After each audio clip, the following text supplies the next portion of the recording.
उत्तर प्रदेश के उन्नाव जिले में मोहल्ला 20/7 अपने आप में ही खास था। इस शहर में ये ऐसा मोहल्ला था जहां हर धर्म जाति के लोग रहते थे। हिंदू, मुस्लिम, सिख, ईसाई, लेकिन इसके साथ ये मोहल्ला चर्चित था केशव पंडित और सलीम भाई की दुश्मनी की वजह से। केशव पंडित ब्राह्मण परिवार का जनेऊधारी पंडित था। अच्छा खासा बड़ा परिवार था। पत्नी, बच्चे, भाई, उनका परिवार सभी मिलजुल कर रहते थे। मोहल्ले में उनके मिठाइयों की दुकान थी, जिसकी वजह से मोहल्ले में उनकी अच्छी खासी इज्जत भी थी। सुबह से लेकर शाम तक दुकान पर भीड़ रहती थी। दुकान से लग दुकान से लग कर ही उनका बड़ा सा घर था, जिसमें वे अपने छोटे भाई के परिवार के साथ रहते थे। केशव पंडित के घर के बिल्कुल सामने सलीम भाई का घर था। सलीम भाई 5 वक्त नमाजी मुसलमान थे। घर के बाहर ही उनकी चिकन मटन की दुकान थी और उनके वहां भी दुकान पर काफी भीड़ रहती थी। सलीम भाई के परिवार में उनकी बेगम, 3 बेटे और एक बेटी के साथ कुछ रिश्तेदार भी थे, जिनमें उनका साला यूनुस दुकान संभालता था। दोनों का घर आमने सामने था और उनकी दुश्मनी के चर्चे पूरे मोहल्ले में थे। ये दुश्मनी क्यों थी, आज तक कोई नहीं जान पाया। बस जिसने भी उन्हें अब तक देखा तो झगड़ा करते हुए देखा था। कभी कभी तो बात इतनी बढ़ जाती कि सुलझाने के लिए पुलिस तक को आना पड़ता था। लेकिन मजाल है, पुलिस उन दोनों में से किसी को हाथ ना लगा ले। दोनों का मोहल्ले में उनका ही दबदबा था। केशव और सलीम में झगड़े के 3 पड़ाव थे। पहला मुख्य युद्ध, जिसमें दोनों बिना बोले एक दूसरे को किसी न किसी वजह से परेशान करते थे। दूसरा पड़ाव था वाक युद्ध। इसमें दोनों एक दूसरे को गाली गलौज और अनाप शनाप बोलते थे। और तीसरा था हाथापाई। इनकी हर लड़ाई आखिर में हाथापाई तक पहुंच जाती थी। इनमें न जाने कितनी बार सलीम भाई का सर फूटा और केशव पंडित का हाथ टूटा, लेकिन इनकी दुश्मनी में कोई कमी नहीं आई। दिनों दिन ये गुस्सा, झगड़ा और नफरत बढ़ती गई। पहले पहले मोहल्ले के लोगों ने एक आध बार इन्हें समझाया भी, लेकिन लेकिन उनके बाद लेकिन उसके बाद मोहल्ले वाले भी इन दोनों के झगड़े को मजे लेकर देखने लगे। एक सुबह केशव पंडित की धर्म पत्नी सुबह सुबह मंदिर में पूजा पाठ कर रही थी। घर के आंगन में लगे टेप रिकॉर्डर पर उन्होंने मंगल भवन अमंगल हारी चला रखा था। केशव पंडित की सुबह पंडिताइन की पूजा से ही होती थी। वे उठे और सोच की ओर जाने लगे। जाते जाते उनकी नजर सामने छत पर खड़े सलीम भाई पर गई, तो उन्होंने टेप की आवाज को थोड़ा बढ़ा दिया और बाथरूम चले गए। सलीम भाई ने सुना वे कहाँ पीछे हटने वाले थे। वे भी कमरे में रखा अपना टेप रिकॉर्डर उठा लाए और उस पर कवाली चला दी, वो भी तेज आवाज में। भर दो झोली मेरी मोहम्मद, लौट कर मैं ना आऊं खाली। केशव अभी बाथरूम में घुसा ही था कि यह सुनकर उसका पारा चढ़ गया। वह बाहर निकला और सलीम को घूरते हुए टेप रिकॉर्ड के पास आकर उसकी आवाज को और तेज कर दिया। सलीम भाई ने देखा तो उसने भी आवाज को और तेज कर दिया। पूरे मोहल्ले में मंगल भवन भर दो झोली दोनों साथ साथ चलने लगे। सलीम भाई की बेगम ने अपना सर पीट लिया और पंडित जी के घर में उनके छोटे भाई के लड़के बिट्टू ने छत से नीचे आते हुए अपनी बहन से कहा, लगता है बड़े पापा फिर से शुरू हो गए। अब तो आदत हो चुकी है भैया, बहन ने आंखें मलते हुए कहा। पंडिताई ने सुना तो तुरंत आंगन में पहुंची और टेप रिकॉर्डर बंद कर दिया। बाथरूम बैठे पंडित जी ने सुना तो जल्दी जल्दी निपट कर बाहर आए और कहा, पंडिताइन ठीक से सोच भी ना करने दी हो, ये सुबह सुबह घर में इतना शोर से संगीत काहे बजा रखा है? आप लोग अपनी दुश्मनी के चलते काहे पूरे मोहल्ले का जीना हराम किए हो? पंडिताइन ने बिफरते हुए कहा। अच्छा पंडिताइन, मतलब हम ही सब कुछ किए हैं? ऊ कुछ ना किए, हम डरते हैं का उनसे? पंडित ने अपना हाथ घुमाकर कहा तो पंडिताइन की नजर उसके हाथ में पकड़े लोटे पर गई और उन्होंने पंडित जी को झिड़कते हुए कहा, ये बहादुरी बाद में दिखाइएगा, पहले जाकर सोच का लोटा बाथरूम में रख दीजिए। पंडित जी ने देखा तो झेप गए, लेकिन सामने छत पर खड़े सलीम ने यह सुना तो जोर जोर से हंसने लगा। फिर क्या था, केशव पंडित ने घुमा के लोटा मारा सलीम की ओर, लेकिन सलीम झुक गया और लोटा कहीं और जाकर गिर गया। दंड नाते सलीम नीचे उतरा। उधर से पंडित जी बाहर निकले, दोनों अपने घर के गेट पर आकर खड़े हो गए। मोहल्ले के बच्चों ने जैसे उनको देखा, चिल्लाता हुआ मोहल्ले में भागते हुए कहने लगा, सॉरी, अरे सुनो सुनो, शो शुरू होने वाला है। सब अपनी अपनी छतों पर आ गए, सब अपनी अपनी छतों पर आ जाओ। केशव पंडित और सलीम भाई अपने अपने घर के बाहर खड़े हैं और एक दूसरे को खा जाने वाली नजरों से देख रहे हैं। अब तो मोहल्ले के लोग भी अपनी छतों और घरों के बाहर खड़े हो चुके थे। सलीम भाई ने पंडित जी को घूरा और कहा, अरे ओ पंडित, रात की उतरी नहीं जो सुबह सुबह बोहराया हुआ है। निशाना तो तेरा पहले ही खराब था और अब भी खराब है। शिव शिव शिव शिव कहाँ बोल रहे हो बे? शराब और हम, अरे हम शराबियों के पास नहीं बैठते। पीना है तो बहुत दूर की बात है, पीना तो बहुत दूर की बात है। अपनी जबान को लगाम दो, नहीं तो काट के फेंक देंगे नाले में। केशव पंडित भी भड़क उठा। हाँ, तू क्या काटेगा? चाकू तो पकड़ा नहीं जाता इस उम्र में तुमसे। अरे मैं रोज 50 किलो मटन काटता, तेरे जैसे की गर्दन काटता। कौन सी बड़ी बात है? सलीम भाई ने अपनी दाढ़ी पर हाथ घुमाते हुए कहा, तुम्हें इंसान और जानवर में फर्क ही क्या पता है? कबू इंसान के बीच तो रहे ना हो। केशव पंडित ने कहा तो सलीम ने सोचने की एक्टिंग की और फिर कहा, हम तो पिछले कई सालों से तुम्हारा थोबड़ा देख रहे हैं, लेकिन एक बात समझ में नहीं आई पंडित, तुम खुद को जानवर काहे कह रहे हो? इस बात से तो पंडित जी बुखला गए और दरवाजे पर पड़ा डंडा उठाकर जैसे ही आगे बढ़े, उनकी धोती खुलकर नीचे जमीन पर गिर गई। कमीनत था, ये उन्होंने अंदर धारियों वाला कच्चा पहन रखा था। ये देखते ही पूरा मोहल्ला हंस पड़ा। सलीम तो तालियां बजा बजा कर हंस रहा था। केशव पंडित का सबके सामने पोपट हो गया। तो सलीम भाई ने कहा, अरे पंडित, पहले अपनी धोती तो संभालो। तुम पहले अपनी जबान संभालो। रोज सुबह तुम्हारी सड़ी शक्ल देखना, दिन तो वैसे ही खराब हो जाता है मेरा। केशव पंडित ने अपनी धोती संभालते हुए कहा, अबे जा पंडित, तेरी सड़ी मिठाइयों से तो अच्छा ही है मेरी सूरत। झूठा इंसान, मिठाइयां बांसी बनाता है और कहता है शुद्ध घी की मिठाई है। तेरे दही बल्ले का खट्टा। सलीम ने कहा। अब केशव पंडित सब सुन सकता था, लेकिन अपने मिठाइयों के खिलाफ एक शब्द नहीं सुन सकता था। उसने गुस्से से कहा, हाँ, तू तो जैसे बड़ा ही साफ सुथरा माल रखता है ना। दुष्ट मानव, जानवरों को मारकर उन्हें बेचता है। तुझे तो नरक में भी जगह नहीं मिलेगी। अरे कैसे मिलेगी मियाँ? तुमने पहले से ही वहां अपने लिए जगह बुक कर ली है। सलीम ने नहले पर दहला मारा। आधे घंटे तक दोनों का वाह क्यों चलता रहा। उधर सलीम भाई के घर वाले परेशान, इधर पंडित जी के घर वाले दुखी। समझाना दोनों को बेकार था, क्योंकि दोनों किसी की भी नहीं सुनते थे और ये रोज का ड्रामा था इनका। मोहल्ले वालों का मनोरंजन हो जाता और इन दोनों की भड़ास एक दूसरे पर निकल जाती।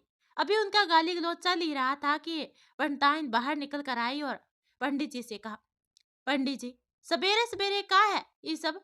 अरे कम से कम अपनी उम्र का तो लिहाज कीजिए। ऐसी अर्नगल बातें कर रहे हैं, वो भी मोहल्ले वालों के सामने। शर्म नहीं आती? पंडिताइन की बात सुनकर पंडित जी चुप हो गए। तो पंडिताइन पलटे सलीम भाई की तरफ और कहा, कहा सलीम भाई, कब से, कम से कम आप तो। पंडित जी ने पंडिताइन ने बस इतना ही कहा था कि सलीम भाई अपने घर के भीतर हो लिए। मोहल्ले के लोग अभी भी बाहर खड़े होकर देख रहे थे कि पंडिताइन ने उन्हें भी झटकते हुए कहा, और तुम सब का टुकर टुकर देख रहे हो? चलो जाओ अपने घर, सुबह सुबह यहाँ जलसा लगा रखा है क्या? अब सभी अपने घर में चले गए। पंडिताइन भी बड़बड़ाते हुए वापस अंदर आ गए। अंदर आई तो आंगन में केशव का छोटा भाई सरस, उनकी पत्नी जया, बिट्टू, अदिति सब आंगन में ही खड़े थे। पंडित जी ने बाल्टी से पानी लेकर हाथ धोए और सबके बीच से जैसे ही जाने लगे तो पंडिताइन ने कहा, हमो पूछते रहे कि ये दुश्मनी कब तक चली है? अरे जब हम जिंदा रही ये दुश्मनी खत्म ना होए। उस सलीम को तो हम सबक सिखा ही दे रहे हैं। केशव पंडित का केशव केशव पंडित पर हंसता है। किसी दिन मिर्जापुर से कट्टा लाए के सारी की सारी गोलियां उनकी छाती में दाग दे। केशव पंडित ने बुन बनाते हुए कहा, हे भगवान, तुम ही जानो का हो इस घर का। कहते हुए पंडिताइन जया और अदिति को लेकर वहां से चली गई। सर्स ने केशव पंडित से कहने के लिए जैसे मुंह खोला, पंडित जी ने कहा, दुकान खोली? तो सर्स ने कहा, नहीं तो जाकर खोलो, हमारे सामने मुंह काहे खोल रहे हो? कहते हुए पंडित जी चले गए। बिट्टू ने देखा तो खी करके हंसने लगा और जैसे ही सर्स ने उसे घूरा, बिट्टू वहां से 9 तो 11 हो गया। और उधर किचन में नाश्ते की तैयारी करते हुए पंडिताइन बुनबुना रही थी। उनका गुस्सा देखकर जया ने तो कुछ ना बोलना ही ठीक समझा। पंडिताइन ने एक गिलास में दूध डाला और अदिति को आवाज लगाई, अदिति, अदिति बिटिया, जरा यह दूध का गिलास शिवम भैया को देकर आओ। जी बड़ी माँ, कहकर अदिति ने दूध का गिलास लिया और सीढ़ियों की ओर चली गई। ऊपर दूसरे माले की छत पर सोए शिवम को नीचे हुई बहस से कोई मतलब नहीं था। उसे अपनी सुबह सुबह की नींद बहुत प्यारी थी। अदिति ऊपर आई और दूध का गिलास रखते हुए कहा, कहा बड़े भैया, कहा भैया, बड़े पापा की वजह से पूरा मोहल्ला जाग गया और तुम होगे अभी तक सोए पड़े हो। शिवम उठा और दूध का गिलास उठाकर एक सांस में पिया और गिलास अदिति की ओर बढ़ाकर कहा, पंडित जी चाहे पूरे उन्नाव जिले को उठा दे, हमारी सुबह तो किसी और के दीदार से होती है। कहते हुए शिवम ने सामने सलीम भाई के घर की छत पर खड़ी अरफा को देखते हुए कहा, जो कि कपड़े सुखाने आई थी। अदिति को कुछ समझ में नहीं आया। वह गिलास लेकर नीचे चली आई। शिवम छत पर अपने बिस्तर पर बैठा सामने छत पर कपड़े सुखाती अरफा को देख रहा था। अरफा सलीम भाई की इकलौती बेटी है। पूरे घर में सबसे ज्यादा प्यार अरफा को ही मिलता है। सलीम के घर में लड़कियों को ज्यादा पढ़ने की मंजूरी नहीं थी, लेकिन उसने अरफा को कॉलेज जाने की परमिशन दी। बचपन से शिवम उसे देखता आ रहा है, लेकिन अपने पिताजी और सलीम भाई की दुश्मनी की वजह से अरफा से उसकी बात नहीं हो पाई। अरफा जिस कॉलेज में पढ़ती थी, शिवम भी उसी कॉलेज में था, लेकिन अपने पिताजी और अरफा के अब्बू के डर से कभी उसने अरफा से बात नहीं की। बस दोनों एक दूसरे को देखते रहते थे। पिछले कई सालों से अरफा इसी वक्त छत पर कपड़े सुखाने आती थी और उसे देखकर शिवम की सुबह होती थी। ये एक अमुक मोहब्बत थी जिसका ना इजहार हुआ था और ना ही इकरार। अरफा नीचे नजरे किए कपड़े सुखाती जा रही थी और फिर तार पर डाले गए कपड़ों को साइड करके नजरें उठाकर शिवम को देखा। शिवम हल्का सा मुस्कुरा दिया। अरफा क्या कर रही हो ऊपर? अरफा क्या कर रही हो ऊपर? इतनी देर से कपड़े सुखाने गई हो या इस्त्री करने? नीचे आंगन में बैठी अरफा की खाला यानी कि बुआ रुखसार ने पान चबाते हुए कहा। वही कुछ ही दूर बेटा सलीम सुबह का अखबार पढ़ रहा था। जी आई बुआ, जी आई बुआ, कहते हुए अरफा तेजी से वहां से चली गई। शिवम अभी ठीक से उसे देख भी नहीं पाया था। वह उठा हुई अंगड़ाई लेते हुए नीचे चला आया। केशव पंडित नहाने के बाद तैयार होकर रसोई की तरफ आए और अंदर काम करती हुई अपनी पंडिताइन से कहा कि, कहा पंडिताइन, आज चाय ना पिलाई हो सवेरे से? चाय काहे पियेंगे, आप तो हमारा खून पियेंगे, पंडिताइन ने गुस्से से कहा। अरे काहे बिगड़ती हो पंडिताइन, जब तक तुम्हारे हाथ की चाय ना पिए शुरुआत कहाँ होती है दिन की? अभी गुस्सा थूक दो, केशव पंडित ने उन्हें मनाते हुए कहा। काहे थूक दूं? पंडिताइन ने बाहर आकर कहा। लो हमारे मुंह पे थूक दियो। अरे छोड़ो ना, पंडिताइन का सुबह सुबह तुम पंडिताइन का सुबह सुबह तुम मुंह फुला ही हो। ये उम्र में अच्छा लगता है ये सब? पंडित ने कहा। ये पकड़ो चाय और जाकर अपनी दुकान खोलो, कहते हुए वे वापस रसोई में चले गए। केशव पंडित चाय ले आए और कुर्सी पर बैठकर पीने लगे। जीने से नीचे उतरते हुए शिवम बचकर निकलने की सोच ही रहा था कि केशव पंडित ने कहा, कहा बेटा, सूरज देवता जब तक आंगन में दर्शन ना दे तुम्हारे भी दर्शन नहीं होते। कितनी बार कहे हैं, बेटा सुबह जल्दी उठा करो, पूजा करो, दुकान पर बैठो, पर नहीं, आजकल के लड़कों को तो घर के बिजनेस में कोई इंटरेस्ट नहीं है। बेचारा शिवम सुबह सुबह उसे लेक्चर सुनने पड़ गए। अब पिताजी को तो जवाब दे नहीं सकता था, इसलिए पंडिताइन को ही आवाज लगा दी। अम्मा नाश्ता बना दियो, कॉलेज जाना है। बेटा 12वीं तो तुमने 3 बार कोशिश करके पास की, कॉलेज में कितने साल लगे हैं? केशव पंडित ने कहा तो शिवम ने उनके सामने आकर कहा, जितने भी साल लगे पिताजी, हम हो दुकान पर बैठकर जलेबी ना दली। हाँ हाँ बेटा, तुम काहे करी हो, तुम हो तो राजा महाराजा के घर से हो, केशव पंडित ने कहा। शिवम बिना कुछ बोले वहां से चला गया।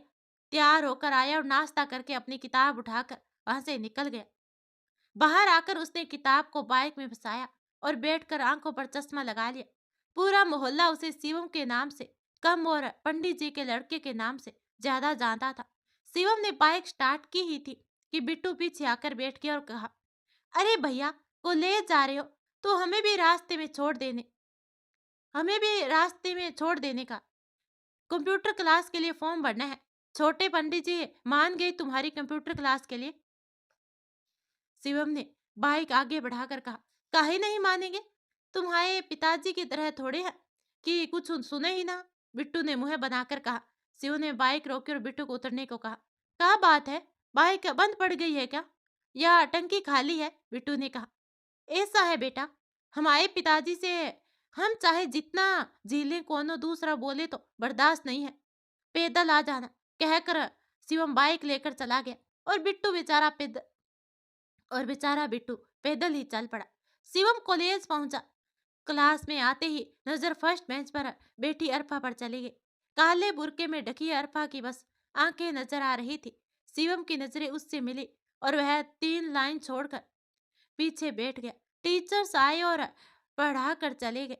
पीछे बैठे शिवम ने आज अरफा से अपने दिल की बात कहने का मन बना लिया था। उसने एक कागज पर कुछ लिखा और अरफा तक पहुंचा दिया। अरफा ने कागज खोलकर देखा। उसमें लिखा था, आज कॉलेज के बाद हमसे लालू कचौरी वाले की दुकान पर मिलो। अरफा ने पलट कर देखा तो पाया कि शिवम उसे ही देख रहा था। अरफा ने कागज को मोड़कर अपनी मुट्ठी में छिपा लिया। अरफा के साथ उसकी खाला की बेटी सपना भी कॉलेज आती थी। कॉलेज खत्म होने के बाद दोनों आकर रिक्शा में बैठी। अरफा ने रिक्शा वालों को लालू कचौरी वाले की गली चलने को कहा। अरे वहां क्यों जाना है, घर तो उस तरफ है। शबनम ने टोका तो अरफा ने कहा, तू चुप करके बैठ। आप चलिए भैया। रिक्शा वाले ने रिक्शा आगे बढ़ा दिया। रिक्शा दुकान से कुछ पहले रुका। अरफा और शबनम नीचे उतरी। दुकान के पास से शिवम अपनी बाइक पर बैठा अरफा का इंतजार कर रहा था। अरफा को देखते ही बाइक से उतरकर आंखों से चश्मा उतारकर शर्ट में टांग लिया। अरफा और शबनम उनके सामने आई। शिवम को वहां देखकर शबनम ने कहा, ये यहाँ क्यों आया है? किसी ने हम दोनों को इसके साथ देख लिया और मामू जान को बता दिया तो हमारी खैर नहीं। चुप करो, हमने बुर्का पहना है, कोई हमें नहीं पहचानेगा। अरफा ने कहा। अब शिवम उनके पास आया और अरफा से कहा, कचौड़ी खानी है? आपने हमें कचौरियां खाने के लिए बुलाया है? अरफा ने सवाल किया। शिवम मुस्कुरा उठा और कहा, नहीं, हमारे मतलब कचौरियां खाते खाते बात कर लेंगे।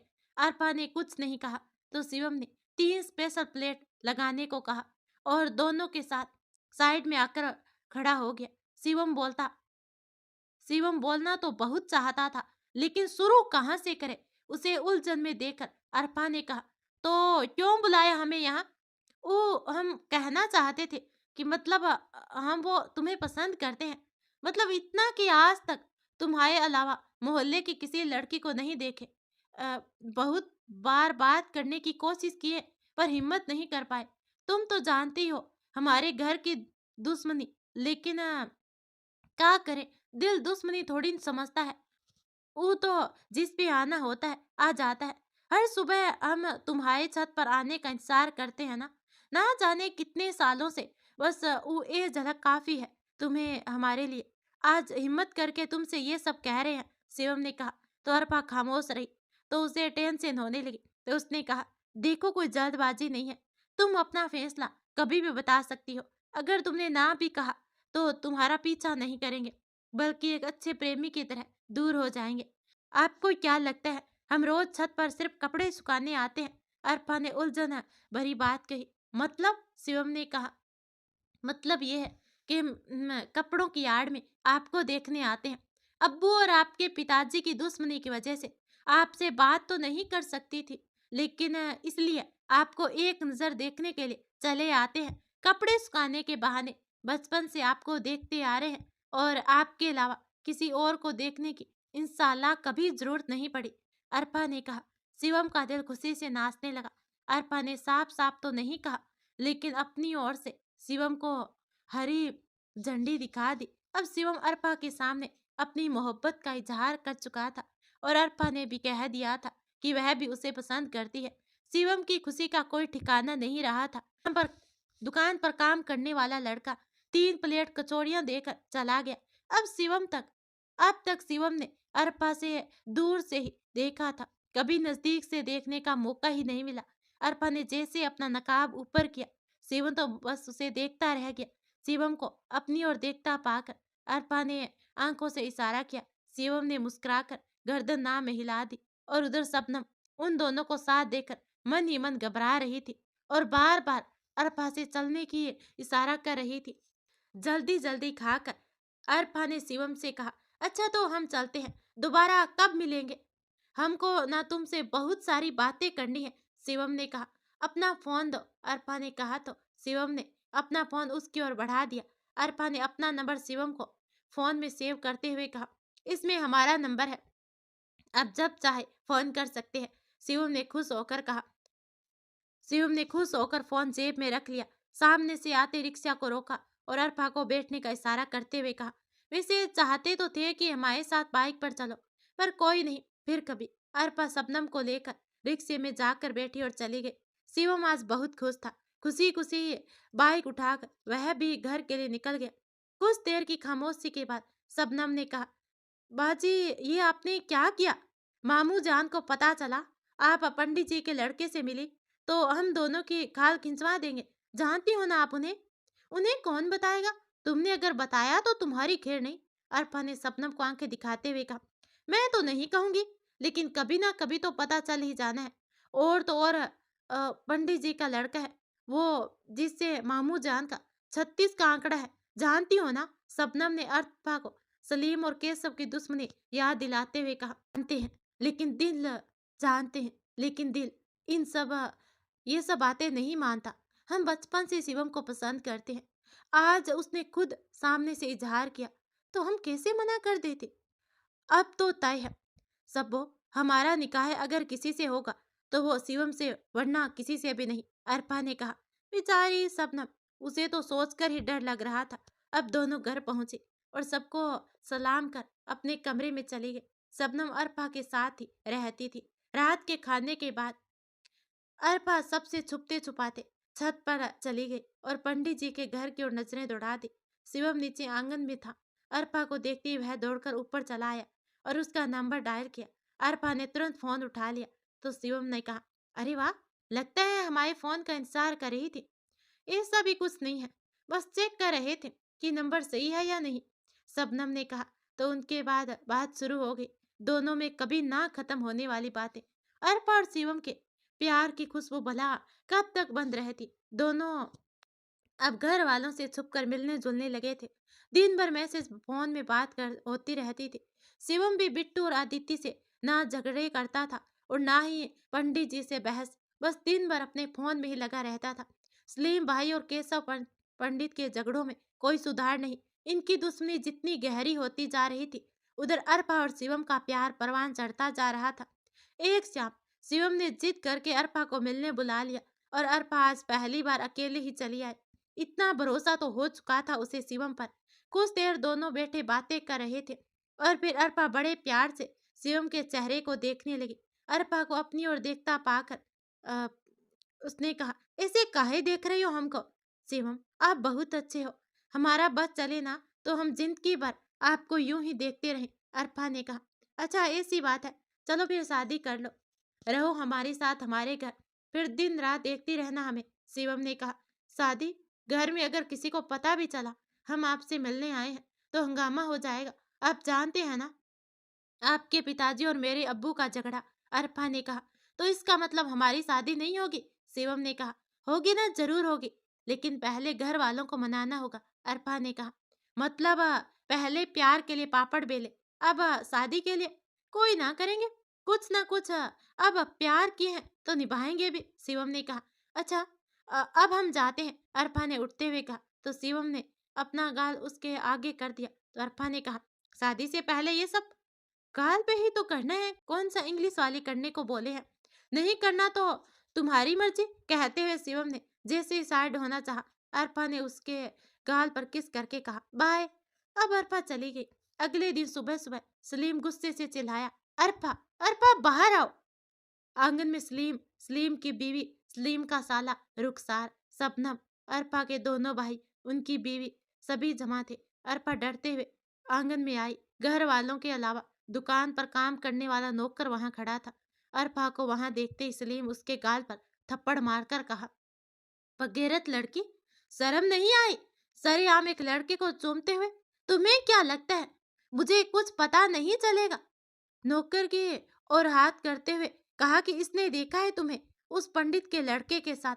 मोहल्ले में तुम्हें वही एक लड़का मिला था इस करने को। अरे सलीम भाई, मैंने तो पहले ही कहा था लड़की को कॉलेज नहीं भेजो, पर मेरी इस घर में सुनता कौन है।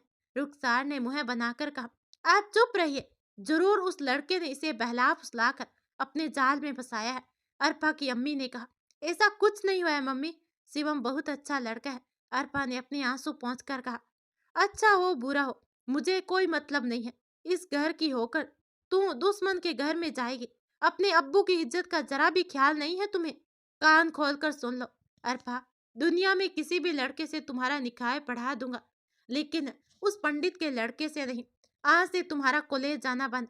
और रुखसार फोन छीन लो इसका।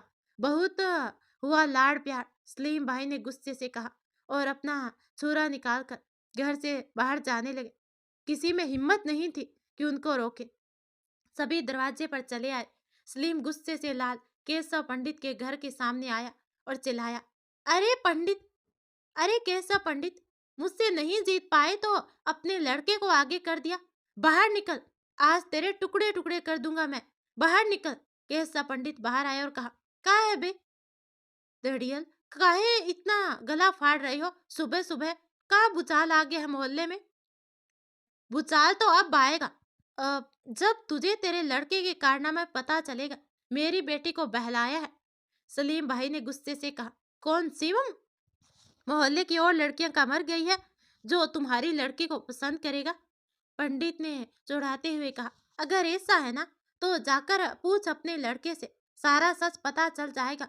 और उसे बोलना मेरी बेटी से दूर रहे, नहीं तो उसके टुकड़े टुकड़े करके मीट की दुकान पर बेच दूंगा, वो भी किलो के भाव में। कहते हुए सलीम गुस्से से वहां से चला गया। सलीम का गुस्सा देखकर पंडित जी अंदर चले आए और शिवम को बुलाया। कुछ देर में शिवम वहां आया तो पंडित जी ने कहा, बेटा चल क्या रहा है आजकल? दुश्मन की बेटी से प्यार करने लगे हो? हम प्यार करते हैं उससे, शिवम ने उससे कहा। तो केशव पंडित ने अपने पैरों से चप्पल निकालकर शिवम की ओर फेंकते हुए कहा, अरे काहे खानदान का नाम डुबाने में लगे हो? कैसा कबूत पैदा कर दिया हो पंडिताइन। मुसलमान के लड़के से प्यार किए हैं, वो भी हमारे सबसे बड़े दुश्मन के घर में। हाँ तो मुसलमान है, हाँ तो मुस्लिम है तो क्या हुआ? हाँ तो मुस्लिम है तो क्या हुआ? कोई पाप किए हैं का? शिवम ने कहा। तो पंडित जी ने दूसरी चप्पल भी फेंक के मारी और निशाना चूक किया। जहां दुश्मनी थी वहां उनका ही बेटा रिश्ता बनाने चला है। सोचकर ही पंडित की बीपी हाई होने लगी और वे कुर्सी पर बैठ गए। सर बाहर से आया, उसे कुछ पता नहीं था। वह सीधा पंडित जी के पास चला आया और आकर कहा, दादा दुकान खोल दे। हमारे सपूत ने हमारे लिए नरक के दीवार खोल दी है, तुम दुकान खोल दो। पंडित जी ने कहा। केशव पंडित और सलीम भाई के घर का तनाव माहौल था। अरफा का कॉलेज जाना और घर से बाहर निकलना भी बंद हो चुका था और उधर शिवम को भी उससे बात ना करने और अरफा से ना मिलने की सख्त हिदायत दी गई। सलीम अपनी दुकान पर बैठा था और केशव पंडित भी अपनी दुकान पर। दोनों आमने सामने बैठकर एक दूसरे को घूर रहे थे। सलीम ने केशव पंडित को घूरते हुए अपना गंडासा मांस के लोथड़े पर दे मारा। केशव पंडित का कहाँ पीछे हटने वाला था, उसने भी रसगुल्ले हाथ में उठाया और सलीम को घूरते हुए उसे निचोड़ दिया। दोनों का मुख्य युद्ध शुरू हो चुका था। सलीम भाई का साला, जो कि उनके पीछे बैठा दुकान में चिकन साफ कर रहा था, उसने कहा, आप कहे तो इनके लड़के को ठिकाने लगा दूं। नहीं फारूक मियाँ, ऐसा कुछ नहीं करना है। मेरी दुश्मनी केशव पंडित से है, उसके घर वालों से नहीं। सलीम ने कहा, तो हाथ पैर तुड़वा देता हूँ। हमारे घर के लड़के से प्यार करने की उसने हिम्मत कैसे की? फारूक ने गुस्से से कहा। सही वक्त आने दो मियाँ, इस बेइज्जती का बदला मैं जरूर लूंगा। पंडित के लड़के की आंखों के सामने ही अपनी अरफा का निकाह करूंगा। तुम अपनी बिरादरी में उसके लिए कोई लड़का देखो। सलीम ने हाथ धोकर कहा। सामने अपनी दुकान पर बैठे केशव पंडित ने सर से कहा, हिम्मत तो देखो उस लड़की की, हमारे बेटे से प्यार करती है। अपने बाप की दुश्मनी भूल गई है वो लड़के। अरे काहे हम पंडित और वो मांस मछली खाने वाला उस घर की लड़की को हमारे घर कबो नहलाएंगे? इस बार तो शिवम ने हद ही कर दी है। उन नाव में लड़कियों की कोई कमी ना। जो छोड़िए भाई साहब, आप टेंशन मत लीजिए, हम करते हैं इंतजाम। सर्स ने कहा। 4 दिन गुजर गए, लेकिन ना शिवम अरफा से मिल पा रहा था, ना इस बात ना कोई बात कर पा रहा था। सलीम भाई ने उनका फ़ोन छीन लिया था और छत पर जाना भी बंद कर दिया। हर वक़्त अरफा घर वालों की नज़रों में रहती थी। अरफा की वजह से शबनम का भी कॉलेज जाना बंद हो चुका था और इसीलिए वह अरफा से नाराज़ थी। एक रात अरफा शबनम के साथ अपने कमरे में लेटी हुई थी। शबनम कब का सोच गई थी, लेकिन अरफा को नींद नहीं आ रही थी। उसे शिवम की बहुत याद आ रही थी। कुछ देर बाद उसने दीवार चढ़कर ऊपर आते हुए एक साए को देखा। जैसे ही वह साया खिड़की के पास आया, अरफा की खुशी का ठिकाना नहीं रहा। वह कोई और नहीं, शिवम ही था। अरफा उठकर खिड़की के पास आई और फुसफुसाते हुए कहा, आप यहाँ क्या करे हैं? अब्बू ने देख लिया तो आफत हो जाएगी। हम किसी से नहीं डरते। 4 दिन से तुम्हें देखा तक नहीं। जानती हो कितना परेशान थे। ऊपर से पिताजी हमसे नाराज है। इन दोनों की दुश्मनी में हमारे प्यार की बैंड बजी है। शिवम ने कहा, प्यार करते हो ना हमसे? अरफा ने बेचैनी से पूछा। बिल्कुल करते हैं। तुमको भरोसा नहीं है हम पर? शिवम ने पूछा। हे, चलो भाग चलते हैं, कहीं दूर चले जाते हैं इन सब से, इनकी दुश्मनी से, इस मोहल्ले में से। अरफा ने शिवम के हाथ पर अपना हाथ रखकर कहा, काहे भाग जाएंगे? प्यार किए हैं, कोई पाप नहीं किए हैं। भागना कायरों का काम है और हम कायर नहीं हैं। शिवम ने कहा, तो फिर ये क्या करेंगे? अब्बू हमारे लिए रिश्ता देख रहे हैं।